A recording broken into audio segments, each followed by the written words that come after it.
Sabe, quando a gente pensa em educação de primeira, um nome quase sempre aparece, né? Finlândia. Mas o que será que está por trás desse sucesso todo? A resposta, olha, talvez não seja o que a gente imagina. É que, por muito tempo, a Finlândia ficou lá no topo dos rankings internacionais. Tipo PISA, sabe? Aquele que mede o desempenho dos alunos no mundo todo. E aí, claro, ficou essa fama de que eles têm o melhor sistema de ensino do planeta. Só que a história é um pouquinho mais complicada do que parece. E é aqui que a coisa fica interessante, onde entra o grande paradoxo. Um dos maiores especialistas em educação de lá, o Pasi Sahlberg, soltou essa. A Finlândia nunca quis ser a número 1 em educação.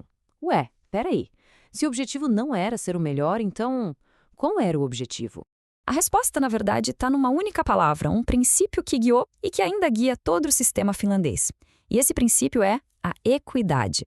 Equidade. O que isso quer dizer para eles? Basicamente, que a educação tem que funcionar como uma ferramenta para diminuir a desigualdade social. A meta não é só dar a mesma oportunidade para todo mundo, não. É muito mais que isso. É garantir que toda criança, não importa de onde venha, qual a renda da família ou onde mora, tenha uma escola boa de verdade. E como é que eles fazem isso na prática? Bom, é só olhar aqui. Primeiro, todo aluno tem merenda de graça.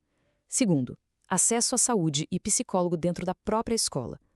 Cada aluno também tem uma orientação pensada só para ele. E o mais importante, talvez, o dinheiro das escolas vai mais para aquelas comunidades que mais precisam. Simples assim. Olha só que interessante essa correlação que a gente vê aqui. De um lado, países com muita desigualdade social, o desempenho escolar deles é, na melhor das hipóteses, mediano. Agora, olha a Finlândia. Pouca desigualdade e o desempenho lá em cima. Parece que uma coisa leva a outra, né? A equidade social vira a base para o sucesso na educação. E claro, isso não aconteceu do dia para a noite. Foi uma baita jornada, de uns 40 anos. Dá uma olhada. Nos anos 70, a Finlândia tinha pouca equidade e um desempenho bem mais ou menos. Aí nos anos 80, o que eles fizeram? Investiram pesado em equidade. Nos anos 90, o foco mudou para qualidade. E o resultado a gente vê nos anos 2000. Equidade lá no alto e desempenho também. Ou seja, primeiro eles construíram a base para depois construir o prédio. Isso leva a gente para o segundo pilar do sistema, que é outro paradoxo, o do professor finlandês. A ideia é poderosa e meio contraintuitiva. Menos cobrança, mais confiança. E esse número aqui é de cair o queixo. 90%. 90% dos finlandeses confiam no sistema público de ensino. É um nível de confiança que, vamos combinar, é a base para todo o resto funcionar. Essa frase do Solberg é simplesmente genial. Prestação de contas é o que sobra quando a responsabilidade vai embora. O que ele quer dizer com isso? Que em vez de criar um sistema cheio de fiscalização de cima para baixo, a Finlândia aposta na responsabilidade de cada profissional, de cada professor. E essa confiança toda não vem do nada, ela é conquistada. Para ser professor lá, o caminho é bem rigoroso. Para entrar na faculdade já é super seletivo. Depois todo mundo tem que ter mestrado em educação, é obrigatório. O resultado? A profissão de professor tem um status social altíssimo, tipo de um médico ou advogado. Ok, mas e no dia a dia? Como tudo isso se traduz na vida de um aluno? A filosofia é bem clara: menos é mais. Esse comparativo aqui deixa tudo bem claro. Em muitos sistemas, o dia escolar começa super cedo, tipo 7 da manhã.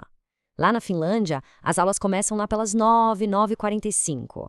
Os períodos de aula são mais longos, é verdade, mas entre uma aula e outra tem pausas de 15, 20 minutos. E o dia acaba mais cedo. O foco é total no bem-estar e não em deixar todo mundo exausto. E lição de casa? Bom, em média uns 30 minutinhos por noite. Segundo a OCDE, é a menor quantidade de dever de casa do mundo.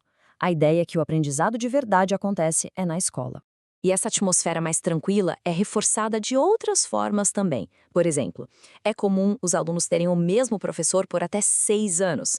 Isso cria uma relação de confiança profunda, né? O foco é aprender de forma completa, não ficar decorando coisa para a prova.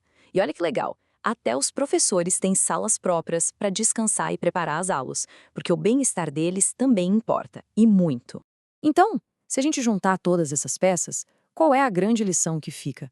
Ela está na filosofia por trás de tudo, a ideia de cooperação em vez de competição. Para descrever a tendência mundial, o Sahlberg até criou um termo, uma sigla, GERM, que seria tipo Movimento Global de Reforma Educacional. A lógica desse movimento é quase sempre a mesma: competição entre as escolas, currículo todo padronizado e um monte de provas de alto impacto. E isso nos leva a duas filosofias de educação que são o dia e a noite. De um lado, esse tal de germe, que aposta na competição, na padronização e na cobrança por resultados em testes.